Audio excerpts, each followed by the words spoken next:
All right, everyone, we might as well get started. I should just mention that we are recording this and it will be available to everyone after it's over.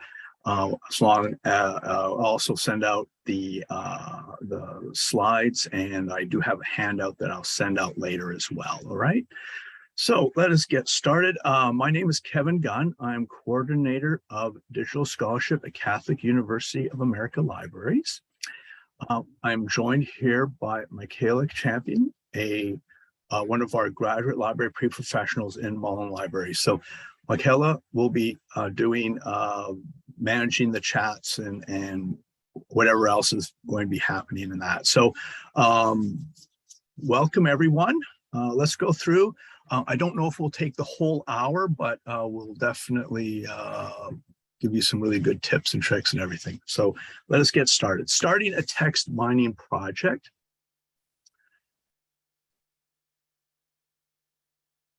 So what we're going to look at today, I mean, there's so much involved in working on a particular text mining project that I can generalize, maybe give a few examples, specifics and that, but I can't go too deep, not only for time limits, just because so much of what you are going to be doing depends on your research question, what tools are you going to be using, what text you're analyzing, all that sort of stuff. So just to give you a very quick overview is the purpose of today's workshop. So what are we going to be starting with? We're going to be looking at, starting the project, should I embark on the project in the first place?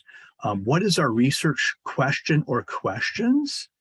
And having the right research questions, half the battle, I find. So you got to work that problem.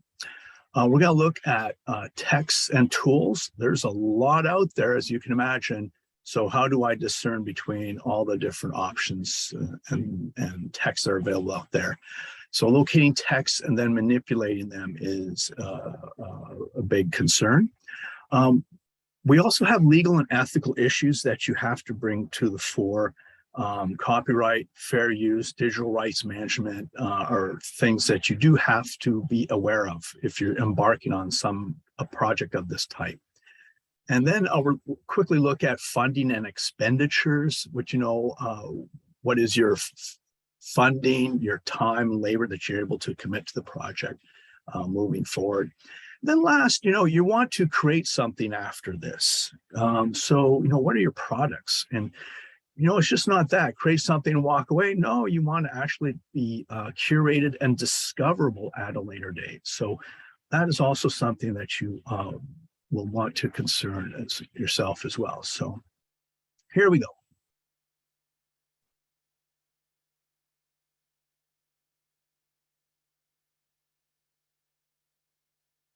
So should I embark on this project? And I think of this little astronaut with a rocket taking off. No one says you have to be on the rocket, okay? One of my intentions here today is if you have some ideas, you're curious about doing some stuff, hey, that's great. I'm in, but you have to take a broad picture of everything. You have to take a look at where you're going, what sort of time commitment that you're able to commit, and other factors as well. So, it's been my experience as a coordinator. So I do have students who come and they'll ask various questions about, can I do this? Can I do that? And I say, well, yes, you can, but then you have to consider other factors as well. So people will come to me and they'll have a great idea, and they'll select a digital technology and they'll begin working on the problem. And then what'll happen is they'll usually run into problems, like they don't have a particular, they want to ask a particular question, sub-question, a major question, but the software that they use doesn't do that. So they have, okay, what can I do with this? I had an example of a student, PhD student who had created a Excel spreadsheet with all these biblical quotations and citations and all this sort of stuff. And unfortunately, she got about 2,000 rows in. She realized that Excel wasn't the appropriate package for her. So she had either continue slogging through this, or she had to move this stuff not cleanly to another software package. So you don't want to make those decisions in midstream. You want to make them before you even begin. All right.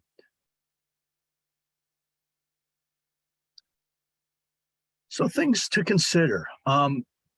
You've got a great idea, great, but now you have to refine it. So, what are your project parameters? What is it that what are you going to include within your project, and what are you explicitly going to exclude? So you're working on the scope of the project. You want to make sure it's pretty tight. So what exactly is your research question is also something that is important. It's not dissimilar to writing a term paper or a journal article paper, and that you want to narrow it down so it's very much something that is manageable, something that you can answer reasonably well, given the evidence, the data, the text, other journal article citations, that sort of thing, that you can use to answer your question. So, a literature review often comes out of that. So that helps you to refine your research question. So what is it that you hope to prove, from your research topic using text mining? Are you trying to strive for some type of original interpretation or something like that? Matt Jockers, who's a digital humanist, he wrote a book called Text Analysis with R for Students of Literature. And he used the book basically researching on Moby Dick. And he was looking at, in a way, reproducibility. He already had known that, the thesis out there was Moby Dick was this aberration in 19th century American literature. You compare it to a number of other canonic works in 19th century American literature, and it sort of stands kind of odd to the side. So basically, he did text mining with this, they outlined in this book, and he said he came to the similar conclusions that scholars had already known, and even one of his colleagues mentioned it to him on that. But he said his response was, yes, but what we've done is what we've done with text analysis, that we're bringing new evidence to the equation. So not only does it reproduce what scholars have already found, but he can actually expand the search, looking at hundreds of 19th century American literature works instead of just the 30 titles in the English canon. So there's different ways that you can go about this, and this is definitely one way. So my next question I would ask you is, so is text mining the best way to go? It may not be. It may not be. You may be able to do this similar just by pen and paper, if you will. You don't need to use heavy software and that. So it's something to keep in mind. You don't want to be enamored by the shiny thing, the shiny new thing, the latest software package, that sort of thing. So you're choosing your software, your text mining package is way down the list in your working on your project. Another question you have to ask is, do you have the texts? So if you have the texts available to you, even better if they're out of copyright, then you're able to, you've got a good foundation moving forward. If you don't, then it becomes problematic. One of my former colleagues was working on his PhD, and he had his dissertation topic all set out, and now he was ready to go. And he actually even, he was looking at a particular manuscript in Portugal archives. And unfortunately, he flew there and he was unable to get access to that manuscript. He never got into the details of it, but he was basically denied that. And because he was denied that, he wasn't able to do his dissertation. So he basically had to give up on that. So I thought that was kind of sad in a way, but there it is. So let's assume that you have the texts. There are legal issues involved. We'll talk about those in a bit. Next question is, if you are going to be using some sort of text mining analysis, do you have the training? So you could do a lot of this in, say, Python or R, something like that. But if you don't have that, do you know someone who does? Can you bring them in on the project? And what sort of attribution will you give to them working through the project as well? So some quick questions to consider. So I've mentioned here, do you know people? Do you know people who are able to work with you on this particular topic? If you don't know anyone, where can you go to get someone who knows how to install ZotPress and a WordPress blog, for example? We had an issue of that a couple of years ago. Very specific question about a package in WordPress. And we had a fellow that was able to do it. I was not able to do it. I didn't have the training, but I knew a guy, as the saying goes. So I was able to help that faculty member out. Training and tools. So you have the training of the particular tools that you have to work with, that you have to decide on. And you're going to have to invest some serious time in just working with your text and getting to know your tools moving forward.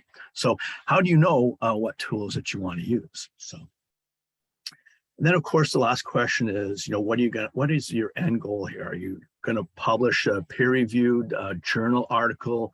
Are you going to a conference to present something? Are you writing a white paper? I mean, there's all these sorts of end results that you want to do, that you want to work towards. So it's important to keep in mind that. It's also keep in mind that you want your research to be discoverable in the future. So if it's something that's able to go into our digital repository here at Catholic University of America, that's great, because then if you leave Catholic University, it's still there. People can still access it. So that's something that's definitely an end goal that you want to achieve. All right, so that's sort of like the big snapshot of things. So what exactly is a project? I mean, you have to be very specific here. So, projects are wonderful things, I like to call them. So they have a beginning, they have a middle, and they have an end. They don't go on forever, generally speaking, and you don't want them to go on forever. So what exactly is a project? Well, it's a sequence of related activities, pulling together, whether you're working by yourself with other people, you're working on a number of related activities that are moving on at the same time. A project is derived from a particular question, issue, or problem that you have researched, that you've come across, and you say, I would like to explore this a little bit further and to move on from there. So it does require the development of resources. So if you're doing a project by yourself, do you know how to use a software package? Do you know where to get the texts from? How many texts? Are you going to scan 10 texts or 100 texts or 1,000 texts? I mean, when the scalability can become a serious issue. Sometimes there's many repositories out there where the texts are already available to you. You just got to know a little basic web scraping and boom, you get access to all this stuff. So you sort of have to ask these questions. You also, you're doing all this work and that's great, but you do need an audience, and hopefully other people who are willing to participate in this. Maybe your project becomes something, a smaller project of a bigger project, for example. So these are sort of things that you can keep in mind. And then, as I mentioned before, it results in a product. So something that you can generate, something like a code, you can generate data, end results that transform into a paper, conference proceeding, that sort of thing.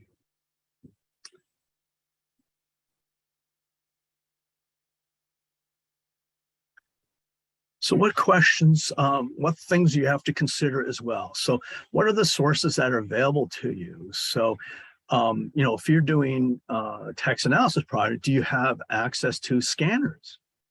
How are those scanners? How are they in terms of OCR capability? Some scanners are good, some scanners aren't so bad. So do you have access to the text? How many texts? I had a student one time who wanted us in the library to scan 100 books for a project for a semester. Well, let me tell you, that's a bit of labor right there.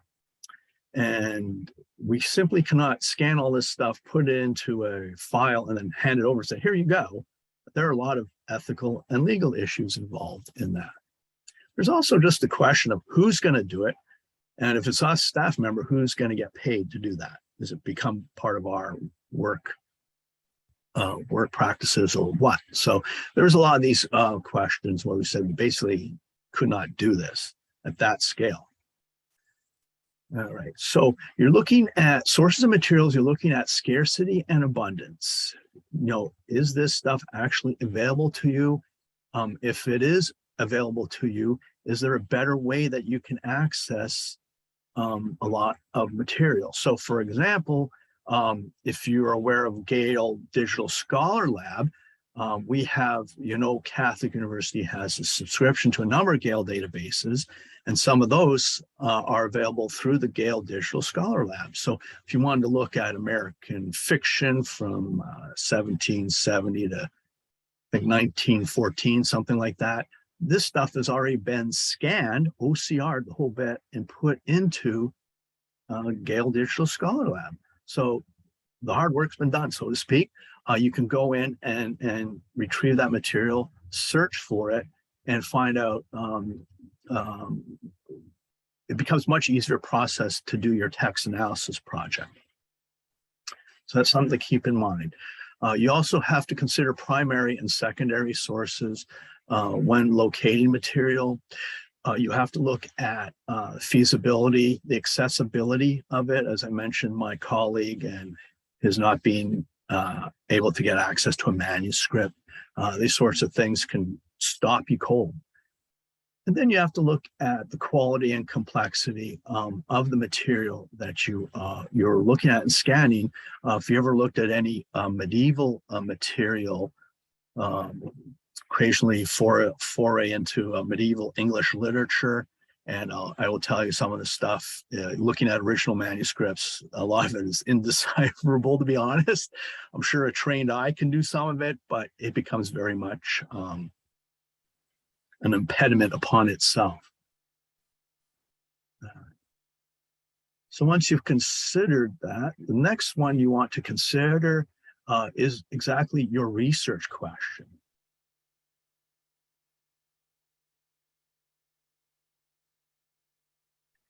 So here's some tips. Just, how do you know if you have a good idea moving forward? Does it have an audience of more than you? It's great to work on your own little project just so you can answer your own question. That's great. Go for it, But if you're thinking of looking outward, of making some type of contribution to your field of study, then you definitely would want to ask a very straightforward question. Who else would be interested in this?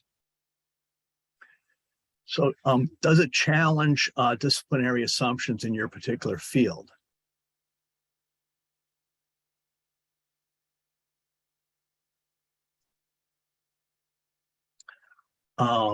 Moving forward, does your project innovate a new method or approach in finding something? So if it's basic, if there's an element of originality there, that's a very strong case to work on the project.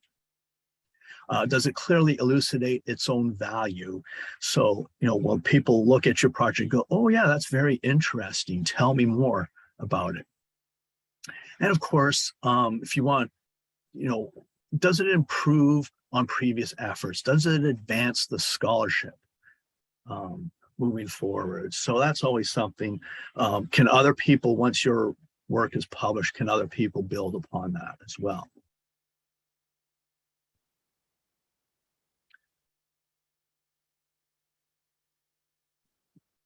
Okay, so what exactly is a bad idea? So, thinking that only your opinion or work on the project matters. Again, if you're working by yourself, hey, go for it. Um, if it's something that you can put out there in the world, and if people are indifferent to it, well, c'est la vie.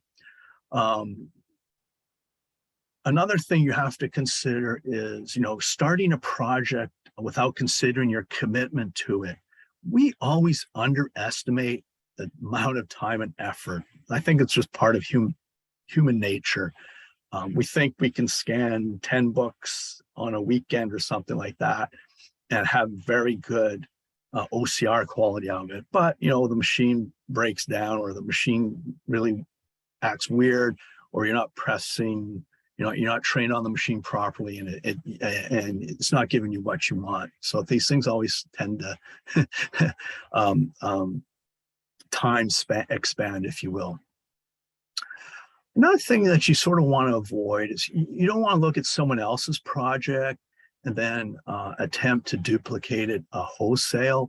You do want to strive for some type of originality. And you definitely, in a way, want to build upon someone else's work without necessarily duplicating it. And then it's very important. It's very good to start a project. It's quite easy, but not having a clear measure of what is considered your project success.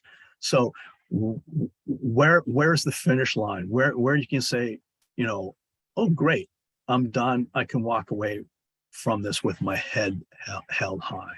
So I should mention a couple things on this page here. So, starting a project without considering your commitment to it. I worked with a colleague on and off on a particular text analysis project for a few years. We didn't end up producing anything of value. There wasn't a final end product to that.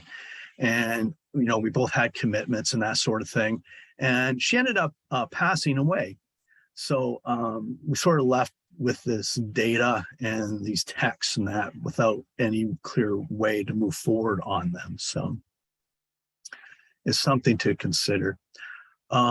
Regarding point number 4, what will end the project? I was involved with a project with one of our COA faculty members. We were interviewing, it was part of an oral history project, and we were interviewing members of the Chaldean community in Detroit. And it was great. We had interviews lined up, and we were going to interview in that. But it was at one point, I mentioned to her, the principal investigator said, at what point are we going to find that we're getting diminished returns here? Are we going to interview, 200 people and leave it at that? Or, we need an upper mark so we can, stop and say, okay, we've achieved this. So you have to have some type of limit or representative example laid out beforehand. It just can't go on and on and on until the funding runs out. That sort of things that you have to consider.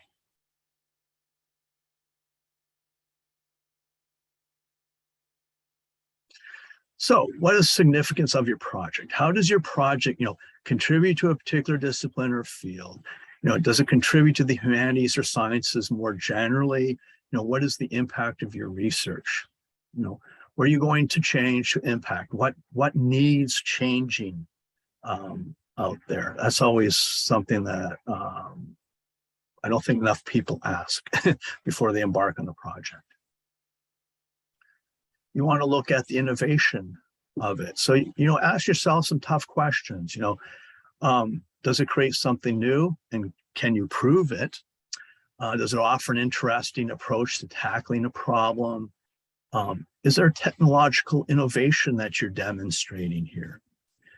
Can it make use of existing technology in a new way? So is it the project collaboration that is innovative in itself? That could be something that is worthwhile. Addressing a longstanding humanities or sciences issue, but in a new way, something like that. So there are ways that you can think about, your project, what you hope to achieve.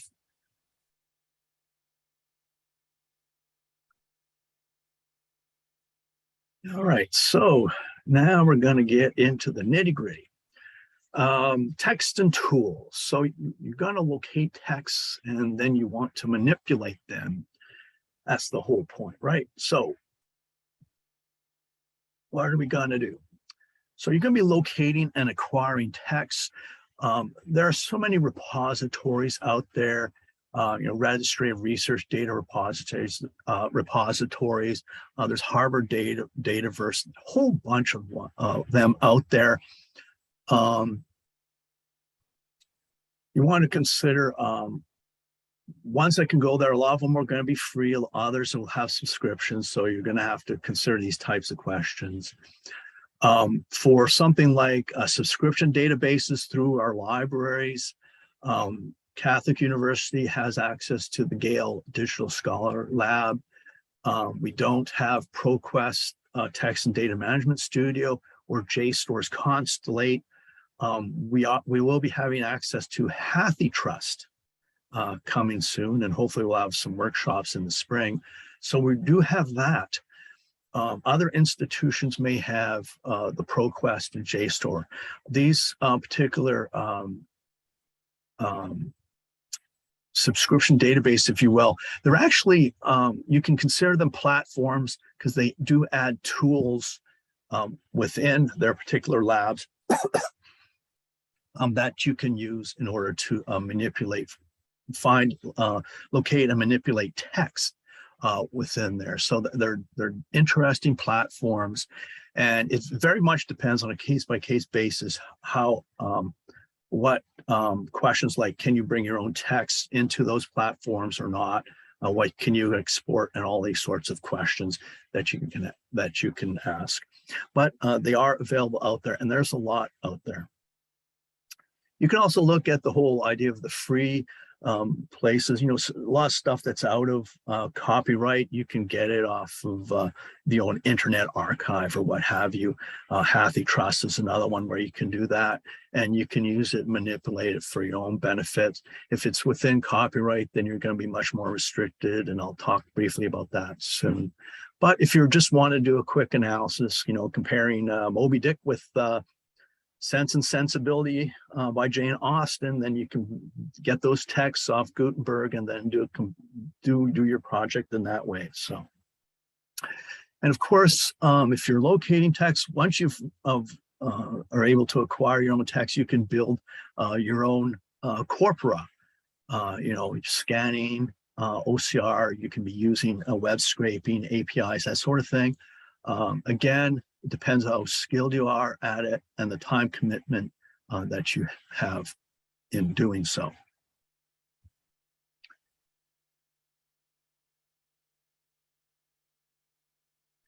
So generally speaking, they each have their advantages and disadvantages.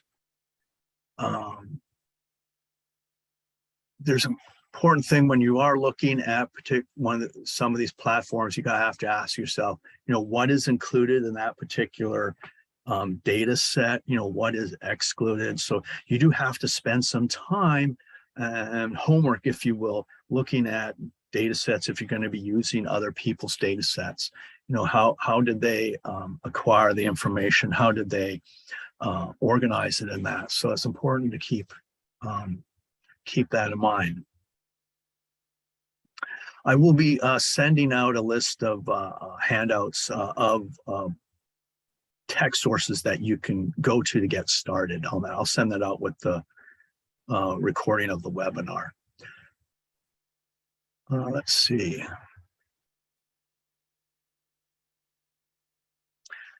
So once we get HathiTrust, for example, students, faculty, and staff will be able to access the books and create collections using their own free personal accounts. So you'll be able to create your own data sets.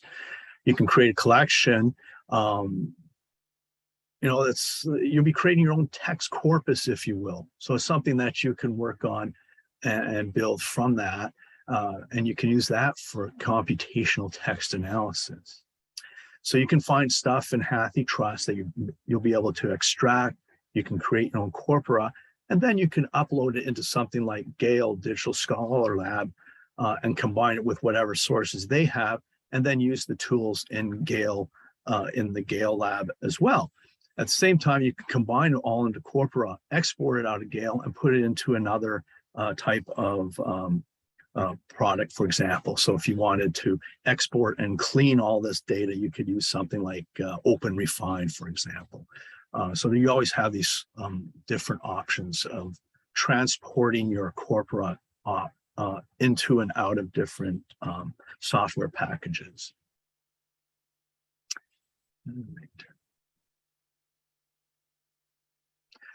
So what is it that you want to do, right? So what is your research question? I mentioned that before. So what text do you want to use? Are the texts available in machine readable form? If they're not, then you have extra steps that you're going to have to take. Anywhere from determining legal parameters, if there are any ethical concerns with regards to acquiring the text, that sort of thing. What is the quality of the text that you're working with? That is often an issue. And do they need to be corrected or cleaned up? Talk with data scientists about working with data in general, and they will tell you that 60% of it is just cleaning up the data and making it serviceable so you can extract meaningful information from it. So with text, you've got the same thing. With if you're doing something like data mining and that, usually the text is structured. It's in a database, and you can go in and work it. With text analysis, quite often or not, it's unstructured. So if you want to download a particular, let's see, out of copyright text, you have to consider things like, well, how do I strip out the chapters of each strip out the chapter titles of each chapter within a book, for example, or do I want to remove the footnotes or that sort of thing? So you always have to have these sorts of questions, right? You have to clean it up so it's serviceable.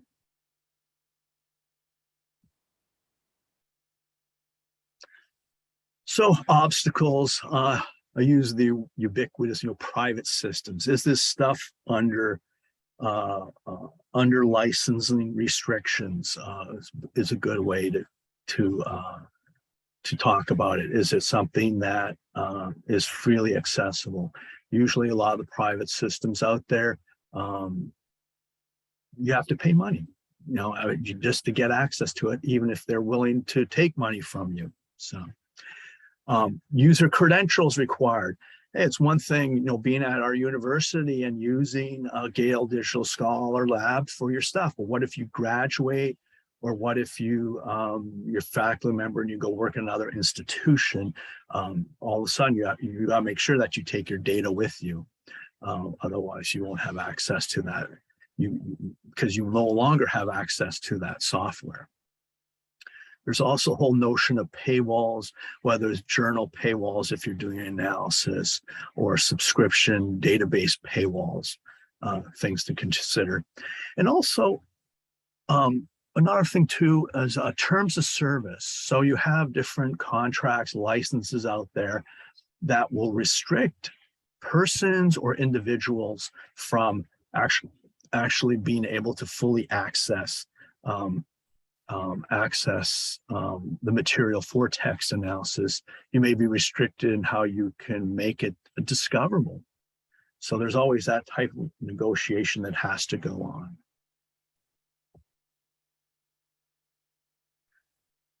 All right, so what can you do with the text? Well, there's a lot of different methods that you can use here. They're generally divided into two categories, quantitative and qualitative methods. So you can categorize documents, information retrieval. There's supervised learning. There's unsupervised learning.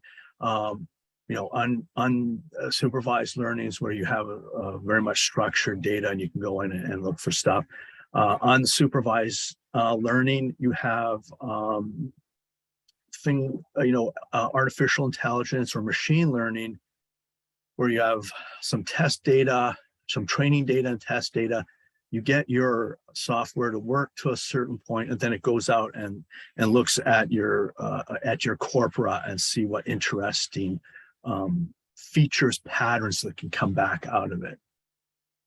So it's really a very generalized way of talking about it. You can contrast the vocabulary of different corpora would be another way of looking at it. So you can get corpora with, thousands of texts in it and comparing different words and that sort of thing. If you're looking, the next one is, tracing the history of practical features, words, or phrases over time. So, Google Ngrams, for example, was one particular case where you can do a very quick search. All front end, all you had to do is type in a couple words, and then you get all this stuff back. And sort of gave you a nice couple charts in that. But if you want to go much more deeper into it, then you have to spend more time building that corpora. Cluster features that tend to be associated in a given corpus of documents, in other words, topic modeling. So you have the different packages like Mallet out there where you can run your text through, and what it'll do, once you upload your corpora, you can run the software so that it will look for, say, 10 topics, and it'll start to delineate between all your documents and say, well, this one belongs here, this one here. And it goes through many iterations before you get finally down to 10 topics. So it's a good way to explore a corpora if you're not too sure what's in it. So that's one way to do it. There's also entity extraction. So if you want to know names that are in a particular corpora, geolocations, that sort of thing. That's something that you can a method that you can use to locate such material, and then look at using a cluster feature. Look how often, say, if you're looking for London in a particular corpora, how often it's related to, say, bombings or something like that, another related word. That gives you some sort of context of that particular corpora. Then last, there's the whole idea of visualization, demonstrating visually what is available in a particular corpora from that end. So, okay, great. What sort of research tools are out there? So if you need to know a good place to start, I recommend Tapor. That's a text analysis portal for researchers. Hey, how convenient. And as you notice, they have 1,600 plus here. Not all of them are current. Some are kind of dated, but it's a good place to come to take a look at what is available to you. So you got to shop around, look around, and see what we have here. You notice on the right-hand side here, it has all these various different things that you can do with text. And I'm just going to point out two right now. First one is content analysis, which you very much might be useful. You'll notice the different colored dots represent different software packages listed here. So just one randomly came up here, and I mention an extract here that what you can look at it. So that's content analysis. You can look at from another point of view, and that's natural language processing, commonly known as NLP.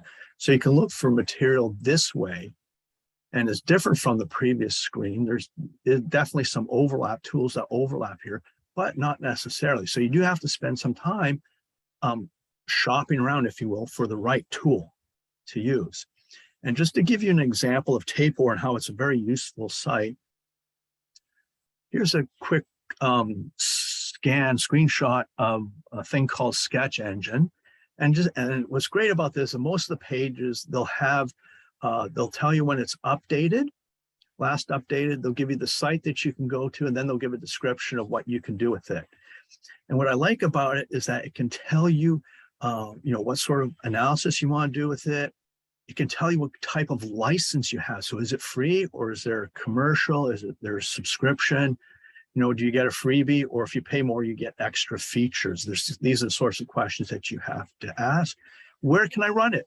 Can I run it in the browser, or do I have to install it on my own machine? That sort of thing. So these are good questions that you need to ask. Our next section is legal and ethical issues. And this would be the whole webinar just onto itself, frankly. So, I'll mention copyright, fair use, and DRM. So what are legal issues? You have the whole issue of copyright, and you have to consider,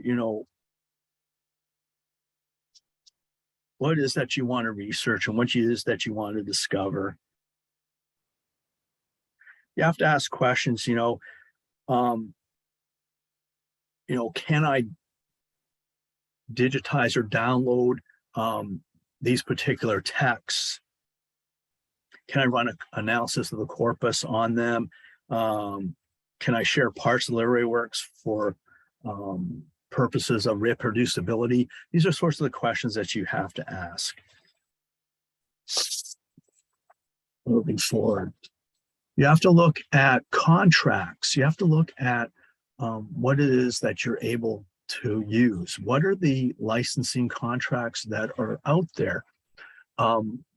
We as librarians, we accept a lot of licenses for a lot of these databases and we can do a little pushback with the producers, the vendors, regarding these particular things, but they can come back and add additional clauses to our contracts saying, give us more money, for example. So they can come back and do stuff like that where it becomes cost prohibitive for us. So there's always that sort of thing. So what you see is not necessarily what you get in terms of paying more money. You could get quote unquote more from something. So it's always good when you're looking at a database, when you're looking at some sort of website, you're looking at what's included in there and what is not included in there.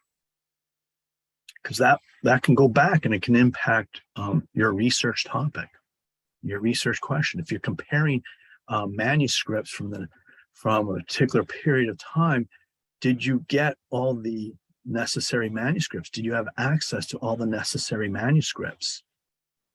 Because if you didn't, then does that undermine your original research question? See, so it comes back to you full loop. Well, the issue of privacy and ethics with regards to particular corpora data sets, especially if you're pulling from archives, what is it that you'll be able to get access to is often quite important.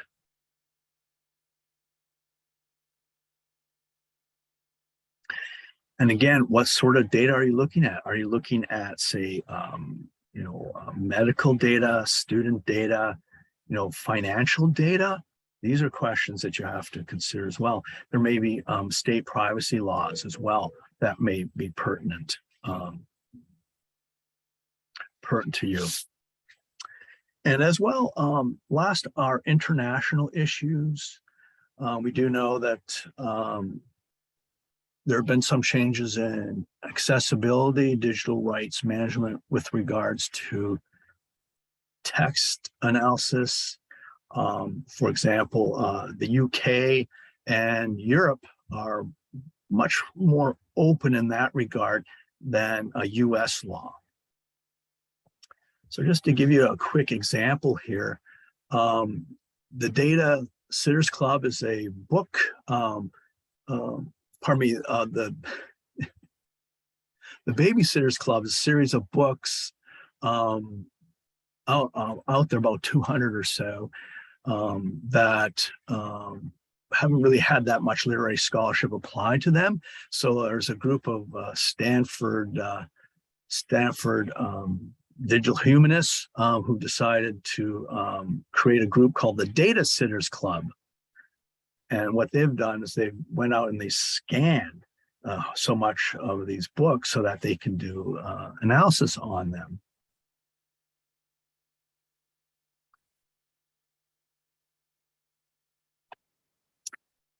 So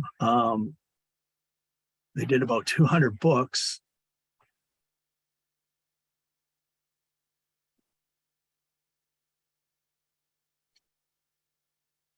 Which were under copyright, and the ebook versions were not accessible.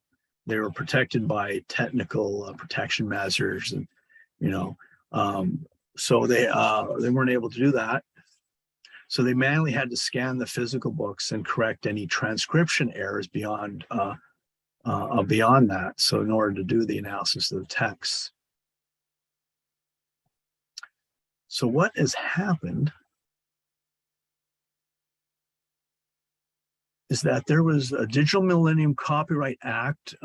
It's codified in Title 17, Section 1201, that came out last October. Librarian of Congress came out and said we were going to allow some exemptions for movies and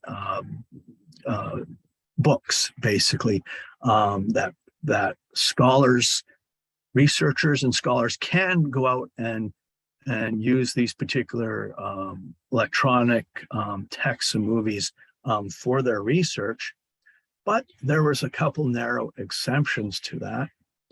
Here's the direct quote from that. I won't read it for you. I can just leave it up there for you. So they did allow some narrow exemptions to this. So I believe this is good for about 3 years moving forward. So I don't know what will happen in 3 years. But the caveats were, the exceptions were, it depends upon who is doing the research. So researchers and scholars can do it.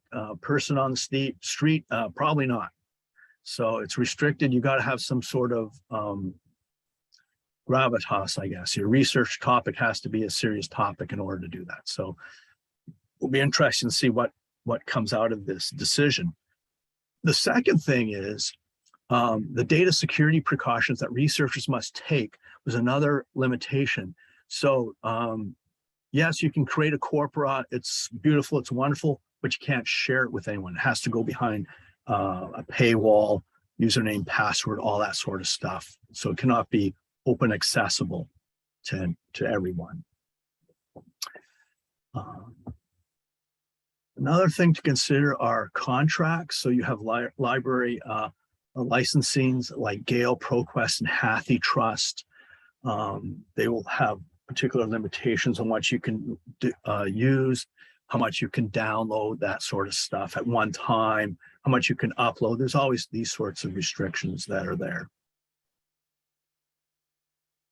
So I mentioned these privacy and ethics, handling the data, who's able to get access to it.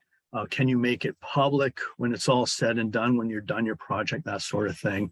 The text and data has it been anonymized so no one can be identified by it? These are important things to consider. Next section here, I mentioned funding and expenditures. Funding, time, and labor, right? I mean, this is what it comes down to. So if you're looking for grants, if you're doing a project by yourself and that's it, that's great. Your own money, that's fine. If you want to get out and get a grant, then it becomes much more complicated. You have to have a statement of intent, and you have to couch it in sort of a sales pitch, that contains a plan to action, that demonstrates expertise and experience and offers a return on investment. So what will the benefits be beyond the project and the project team if you decide to have a team? And for the funder, the discipline, what is the discipline, your campus, the public, who's going to be funding this particular project? Always start with your local first. So maybe the department on campus here has some money. You never know, it's worth asking. We have COA as an office of sponsor programs and research services. So they do have some funding limited, depending on what it is that you want to do. You have state humanities councils that are willing to give you money for small projects as well. So state grants, I mentioned before. There's national projects. National Down for the Humanities, the NIH and the National Science Foundation all have funds that you can get. There's also, they're limited to a couple times a year that you can request them. Another place you can go to are foundations, and a lot of foundations have revolving grant opportunities. So you just submit them and then they'll get back to you. So that's a very quick overview of that. Regarding time and labor, you have to look at your time and your labor, and then you have to look at other people's time and labor as well. So it's important to factor that into your project. And the last one here is the products and discoverability. So where's your final product and data going to go? So what sort of things can you produce? Well, everything from dissertations, white papers, conference papers, articles, blogs, books, software, code documentation, raw and derived data. There's really a lot of material that you can create out there. And you need to have an idea where are you going to keep this stuff once you're finished with it? Where can it be discoverable in that? So there's a lot of, there's data repositories out there. There's university institutional repositories, places like that, which you can think of to put them there. So, and on that note, there it is. Thank you very much. Does anyone have any questions?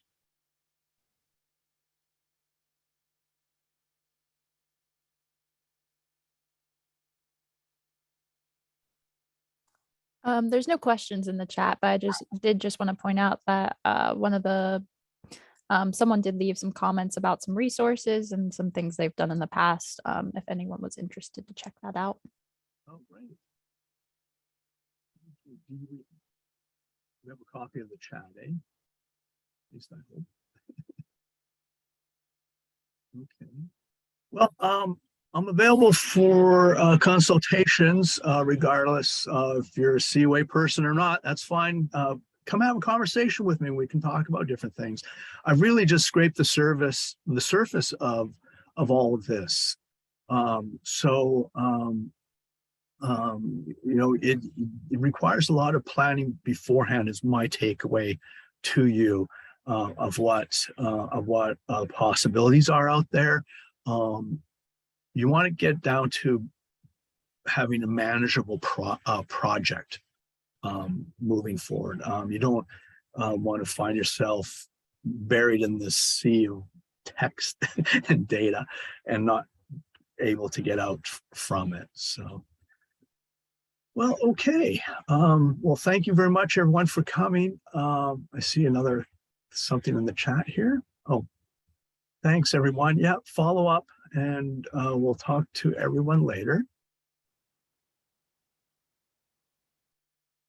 There we go. Thank you, everyone.